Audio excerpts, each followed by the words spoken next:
Hello అండి, welcome to Arunasri recipes. నేను అరుణశ్రీ.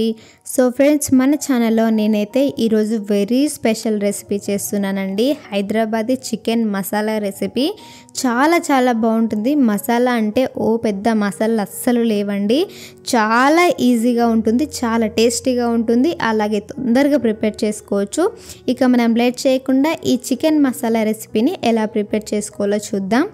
ముందుగా స్టవ్ పైన ఒక మూకుడు పెట్టుకొని 1 స్పూన్ ధనియాలు, 1 స్పూన్ జీలకర్ర, 1/2 స్పూన్ వరకు సోంపు, 1 ఇంచ్ దాల్చిన చెక్క, 4 లవంగాలు, 1 స్టార్ పువ్వు, 4 ఇలాచీలు, అలాగే ఇందులోకి 5-6 వరకు మిరియాలు, 1 ఇంచ్ వరకు జాపత్రి కూడా వేసుకొని 2-3 ఎండుమిర్చి వేసుకోవాలండి. ఈ చికెన్లోకి ఇవే అసలైన ఇంగ్రీడియంట్స్. ఇవే చాలా టేస్ట్ని ఇస్తుంది. వీటిని దోరగా వేయించుకొని మనం మిక్సీకి పట్టుకొని పౌడర్లా పక్కన పెట్టేసుకోవాలి. ఆ తర్వాత నేను ఇక్కడ 1/2 కేజీ చికెన్ తీసుకొని శుభ్రంగా కడిగి ఒక బౌల్లోకి అయితే వేసుకుంటున్నాను. ఇప్పుడు ఇందులోకి నేను పూర్తిగా ఒక నిమ్మకాయ తీసేసుకొని పిండేసుకుంటున్నానండి. ఇందులో ఇలా లెమన్ జ్యూస్ పిండుకున్న తర్వాత ఇందులోకి 1 కప్పు నేను పెరుగు వేసుకుంటున్నాను. పెరుగు అస్సలు పులవకూడదు, కమ్మటి పెరిగే వేసుకోవాలి.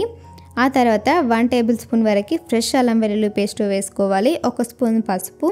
ఇందాక మనం మసాలాలు వేయించుకున్నాం కదండి, ఆ మసాలా నేను మిక్సీకి పట్టేసాను, చూసారు కదా. ఇప్పుడు ఇందులో నుంచి నేను సగం వేసుకుంటున్నాను, ఈ మిగతా సగం తర్వాత వేసుకోవాలి. ఇందులోకి 1 స్పూన్ సాల్ట్, గుప్పెడంత కొత్తిమీర కూడా వేసుకొని ఇదంతా బాగా కలిపేసుకోవాలి. ముక్కలకి ఈ మసాలా అంతా బాగా పట్టే విధంగా 2-3 నిమిషాల పాటు బాగా కలుపుతూ వేయించుకోవాలి. ఇలా బాగా కలుపుకున్న ఈ చికెన్ని గంట పాటు రెస్ట్ ఇవ్వాలండి. ఈ చికెన్కి ఆ తర్వాతనే వండాలి. మ్యాక్సిమం టైం లేని వాళ్ళు అరగంటనన్నా పక్కన పెట్టాలి. ఆ తర్వాత స్టవ్ పైన ఒక మూకుడు పెట్టుకొని అందులోకి ఒక 5-6 టేబుల్ స్పూన్ల వరకు ఆయిల్ వేసుకోవాలి. చికెన్ కదండి, కొంచెం ఆయిల్ ఎక్కువ పడుతుంది.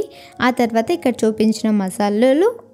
చూపించిన మసాలాలు 1 కప్ ఆనియన్, 2 పచ్చిమిర్చి వేసుకొని ఆనియన్స్ని అయితే దోరగా వేయించాలి.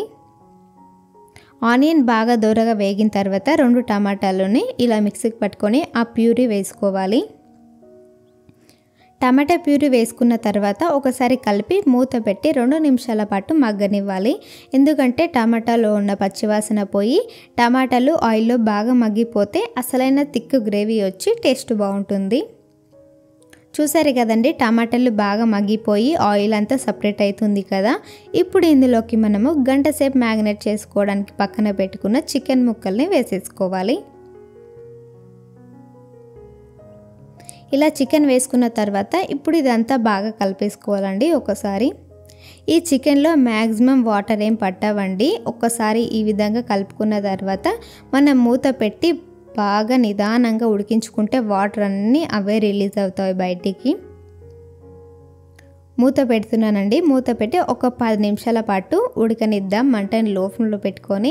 చూసారు కదండి, 10 నిమిషాల తర్వాత చూస్తే వాటర్ అన్నీ బయటకు వచ్చేసినాయి కదా, చూసారు కదా. ఇదే వాటర్తో చికెన్ ఉడికిపోతుంది.